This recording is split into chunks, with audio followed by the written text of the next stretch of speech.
Nifty पर एक चीज़ समझ लीजिए, अब आप मार्केट में वापस एक रिस्क फैक्टर ओपन हो रहा है कि अब हम लोअर लेवल्स की तरफ जा रहे हैं और ये मार्केट बहुत जल्दी घूमती है। आपको याद होगा 22,150 पे बॉटम बनाने के बाद कितनी जल्दी 23,800 आया था। अब 23,800 से 23,150 आने में मार्केट को 3 दिन लगे हैं कुल मिलाकर 3 ट्रेडिंग सेशन लगे हैं मार्केट को। तो मार्केट में इसी तरीके के मूव्स इतनी जल्दी आते हैं।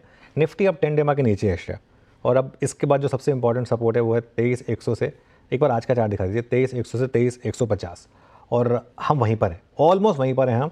यहाँ पर क्या है आपका 20 डे एक्सपोनेंशियल मूविंग एवरेज।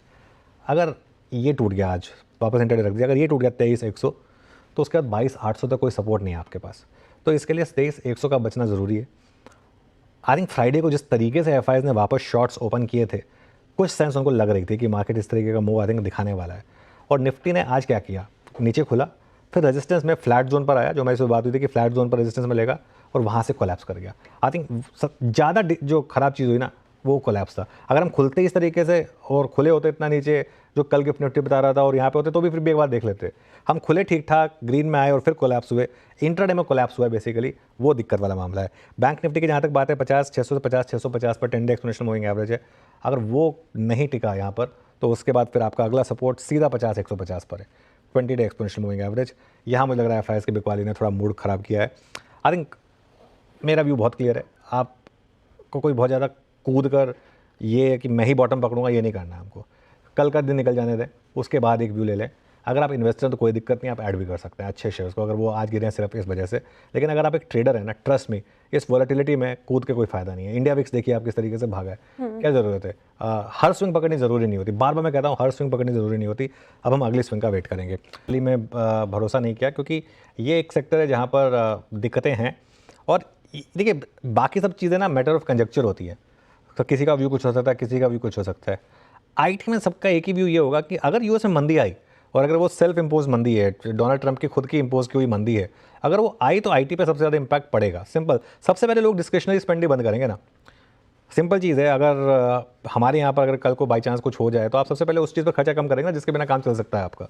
तो ऑब्वियसली डिस्क्रिशनरी स्पेंडिंग में आईटी आता है मेनली, तो इसके लिए आईटी पर प्रेशर आना बिल्कुल वाजिब है। अच्छा, एक और चीज़ होती है आईटी में हम भूल जाते हैं कि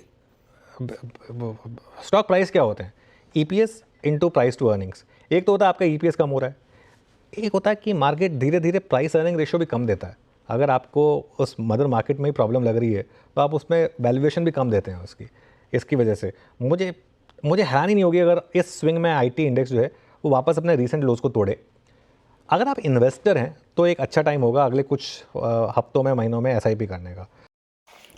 आज भारतीय बाजारों में जिस प्रकार का मूड माहौल देखने को मिला उसको देख के लग रहा है कि भारतीय बाजार फिर से लोअर स्तरों पर जाते हुए दिखाई दे रहे हैं। जिस प्रकार से कुछ ही सेशन में आपको देखने को मिला 23,800 और पिछले 3 सेशन में ही बाजार फिर से 23,150 के लेवल छूता हुआ नजर आ रहा है, तो इससे साफ संकेत देखने को मिल रहे हैं कि बाजार का जो ट्रेंड है वो रिवर्स होता हुआ दिखाई दे रहा है। और जिस प्रकार की अमेरिकी बाजारों के हालात अभी बने हुए हैं वहाँ के हालात बहुत ही ज़बरदस्त है। अमेरिकी राष्ट्रपति की वजह से जिस प्रकार की जो अमेरिकी बाज़ारों के हालात अभी देखने को मिल रहे हैं उसकी वजह से वहाँ के हालात तो ख़राब है ही। वैसे देखा जाए तो सबसे ज़्यादा इम्पैक्ट पड़ा है निफ्टी आईटी पर, क्योंकि यदि ऐसी चीज़ें होती है, ट्रेड वॉर होता है, तो उसके सबसे ज़्यादा इम्पैक्ट निफ्टी आईटी पर ही पड़ता हुआ दिखाई देगा और वो आज भी हमें देखने को मिला है। निफ्टी करीब 1.5% तक की गिरावट, बैंक निफ्टी में भी करीब 1.5% तक की गिरावट और सेंसेक्स 1400 पॉइंट की गिरावट दिखाता हुआ नजर आया। ऊपरी स्तरों से बात करें तो निफ्टी में ज़बरदस्त गिरावट, बैंक निफ्टी और सेंसेक्स में भी ज़बरदस्त गिरावट देखने को मिली है। तो हालात जो है फिर से बिगड़ते हुए दिखाई दे रहे हैं। निफ्टी 23,100 के सपोर्ट जोन की तरफ आता हुआ दिखाई दिया है। वहीं बैंक निफ्टी की बात करें तो बैंक निफ्टी भी 50,800 की तरफ आता हुआ दिखाई दिया है। यदि कल 50,650 के लेवल टूटते हैं बैंक निफ्टी में तो फिर 50,500, 50,250 तक के लेवल्स देखने को मिलेंगे।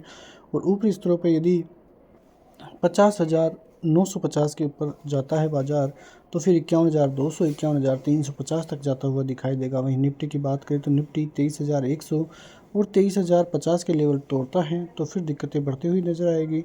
और ऊपरी स्तरों की बात करें तो 23,240 पार करेगा तो आपको 23,270, 23,350 और 23,450 देखने को मिल सकते हैं। तो ये लेवल्स काफ़ी इंपॉर्टेंट आपके लिए रहते हुए दिखाई देंगे, तो इन लेवलों पर भी आपकी नज़रें रहनी चाहिए। वैसे देखा जाए तो एफ की भी अब सेलिंग फिर से चालू हो गई है। एफ ने अच्छी खासी बाइंग कुछ दिनों में की है, लेकिन वो सभी किस प्रकार से इम्पैक्टफुल रहेगी वो अब देखने वाली बात है, क्योंकि जिस प्रकार के हालात अक्टूबर के महीने से एफ को लेकर देखने को मिल रहे हैं, लगातार सेलिंग उनके द्वारा देखने को मिली। और पिछले कुछ दिनों में जो है एफ की जिस प्रकार की बाइंग आई है वो काफ़ी शानदार थी, लेकिन अब आज के बाज़ार को देख के वापस लग रहा है कि एफ की सेलिंग फिर से चालू हो गई है। पिछले 2 से 3 ट्रेंडिंग सेशन में काफ़ी ज़बरदस्त गिरावट भारतीय बाज़ारों में देखने को मिली है। और यदि अब धीरे धीरे अर्निंग सेशन भी चालू होने वाला है तो अर्निंग सेशन पर ही पूरा दारोमदार भारतीय बाज़ारों का रहता हुआ नजर आएगा। फिलहाल यदि अब गिरावट और ज़्यादा बढ़ती है तो फिर से आपको इन्वेस्टमेंट के मौके मिलेंगे। और सबसे अच्छी चीज़ ये है कि अब यदि आप SIPs करते हैं तो वो आपके लिए गोल्डन अपॉर्चुनिटी यहाँ पे बनता हुआ दिखाई देगा। मिलते हैं नेक्स्ट वीडियो में, तब तक के लिए जय हिंद, जय भारत, वंदे मातरम।